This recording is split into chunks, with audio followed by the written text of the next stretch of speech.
Welcome back to another episode of The Breakdown with Bethany. I'm Bethany Braun Silva, and today my guest is actress, author, host, chef, mom, Tiffani Thiessen.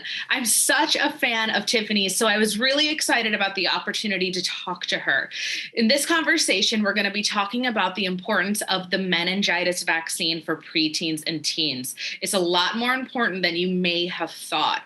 We're also going to be talking about how parents can stay present with their kids. And I'll give you a hint. Tiffani wrote a book all about it. You're definitely going to want to check this one out.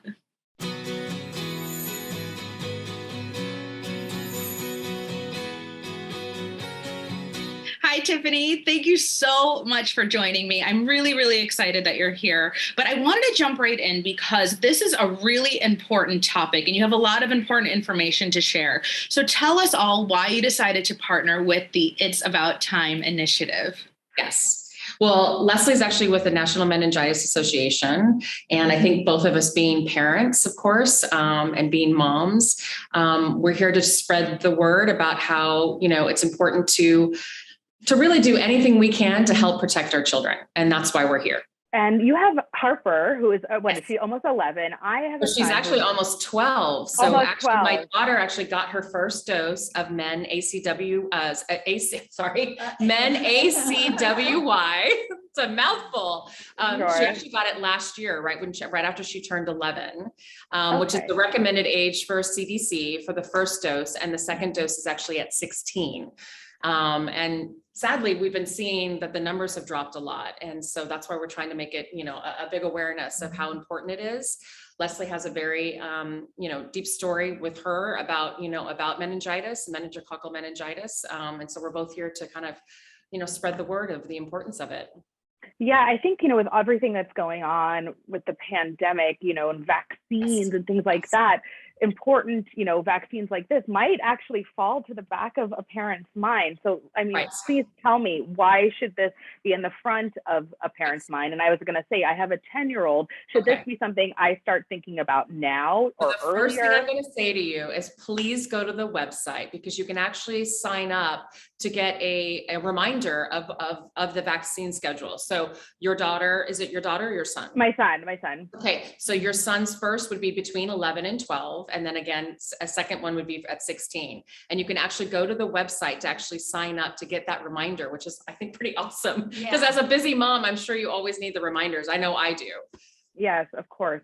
And then would you be able to share, I know maybe some of them are really heartbreaking stories, but something that was sort of impactful that you maybe heard from another parent around this campaign and the reason why you decided to team up? Yes. Well, I think that's the story for Leslie. She's actually heads of the National Meningitis Association. And the reason why she's here is because of her son. Okay. And I didn't know anything about meningococcal meningitis until my 17-year-old son, who was a very healthy young man, loved life. He scored the winning goal for his high school soccer team to become state champions. And 2 weeks later, he had a headache. And within 24 hours, he passed away. It was that quick. He had his state championship pictures taken. And so we have a picture of him the day before he died. But I didn't know you could go from a headache to losing your life. And so when he died so quickly, I found out about this, that there was a vaccine that would possibly have saved his life, which is why I wanted other parents to not suffer the loss. And so we were thrilled when Tiffani joined us. Sweet. Yeah. Well, I think, as a parent, we want to do anything we can to help protect them, right? And knowing that, yes, it is rare, the fact that this could take your child's life within 24 hours, to me is enough. It doesn't matter. And I think, yes, these are tough conversations that we're having, especially in the last couple of years. With vaccinations, just always on the forefront of everybody's concern right now. But this is one that we cannot miss. The fact that it's a bacterial infection that can take your child so fast. A lot of the symptoms are very much mimic the flu, so it's very hard to detect. You can have headaches, fever, things like that all mimic the flu. So sometimes these things don't get detected in time, hence the story from her own son. So yeah, I think Spread by respiratory Yes. droplets, And which that's- is sharing drinks. right. or And that's why it's so important kissing at and- that age, Yeah. 11 and 12, and again at 16, because those are the ages that kids start to share drinks, share food. And then as they get older, and this frightens me completely, of course, because I have a daughter, and you'll be right there too, is like the kissing and all that kind of stuff that happens as they become older. That's why this age group is so important to have both doses of those vaccines. So they're protected all through college. And then they should also check about another Vaccine. the Men B Men B vaccine when they vaccine. go for 16. Yeah. For their 16 second dose. Yeah. And get caught up on any other immunizations they missed Absolutely. during COVID. Yeah, absolutely. yeah, I think a lot of parents probably perked up when you guys mentioned how quickly it can go, flu-like symptoms. Are there any other telltale signs that this is happening while it's happening? And can you do something in the moment? One of the telltale signs are sometimes there will be a rash. Mm-hmm. But it's not always, because- right? Not always. Right. My son did not have a rash. All he complained about first was a headache. Sometimes there's a stiff neck, but not always. And that's why the vaccination is the very best way to prevent it. And often healthcare providers, if you think your child has those symptoms, it's important to get emergency care right away.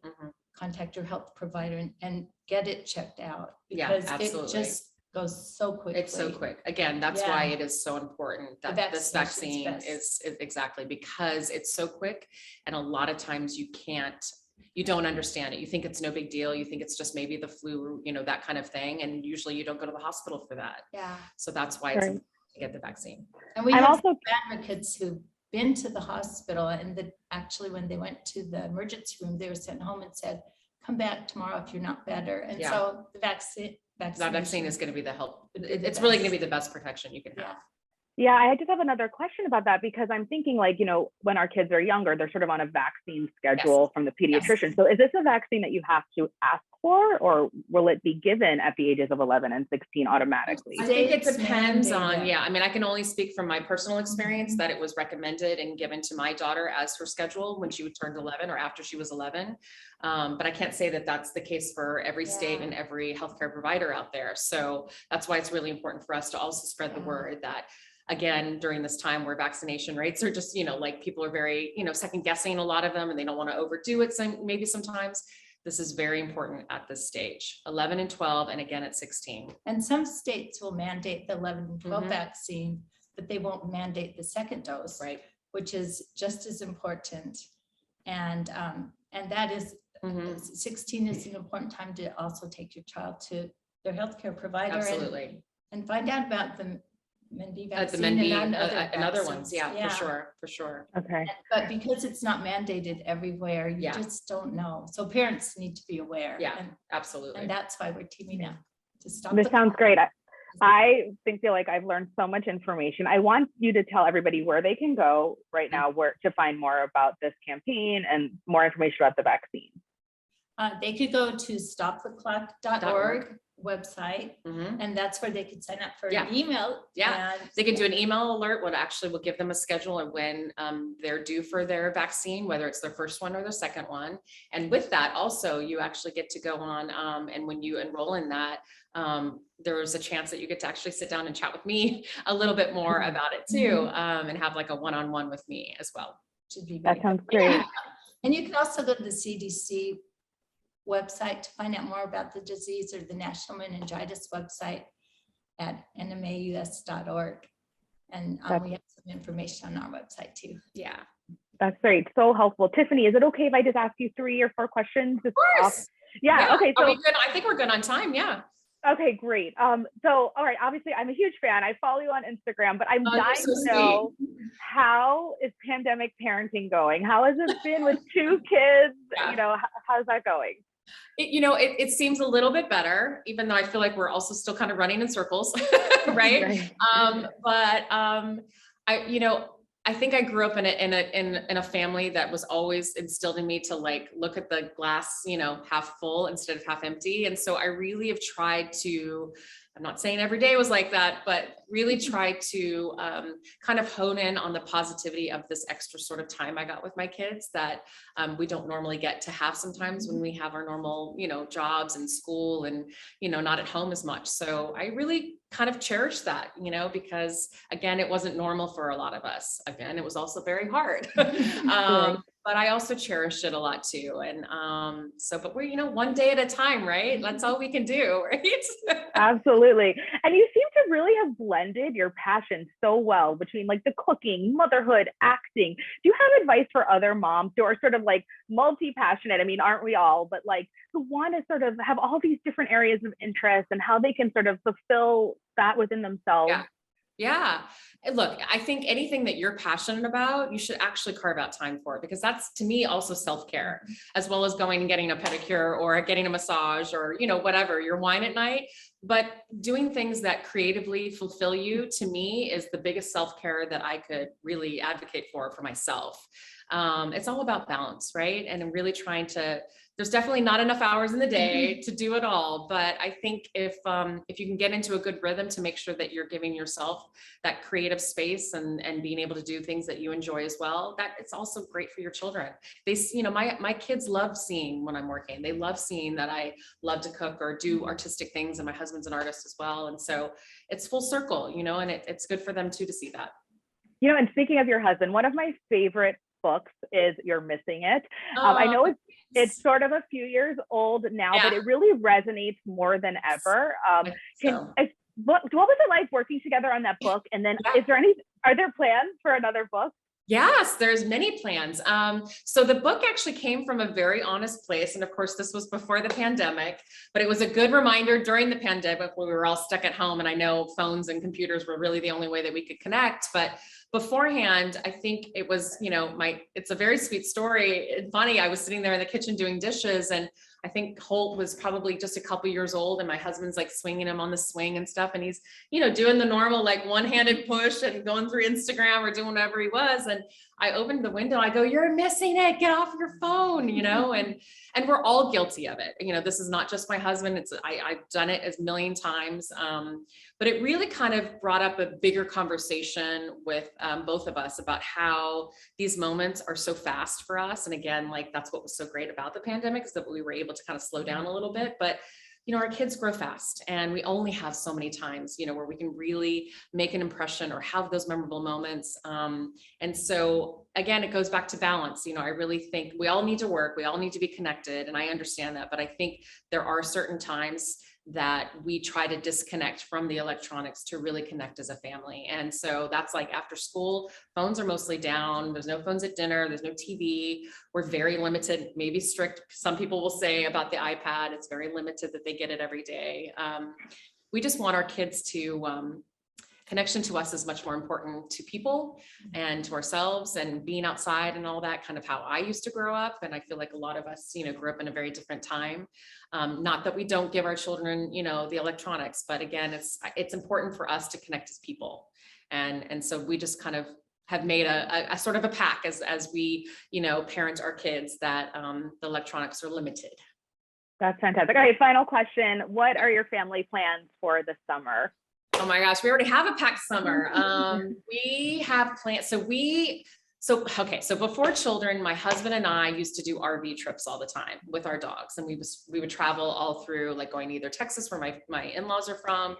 And so we started last year, because of the pandemic, we didn't really want to travel too much on an airplane or anything like that, that we got an RV. And my son loves it so much that he has been counting down to the days where we're going to go on another RV trip this summer. So that's our big plans this summer, is do another cross country. I don't think we're going to do cross country. I think we might do the northern part of California and go up the coast a little bit.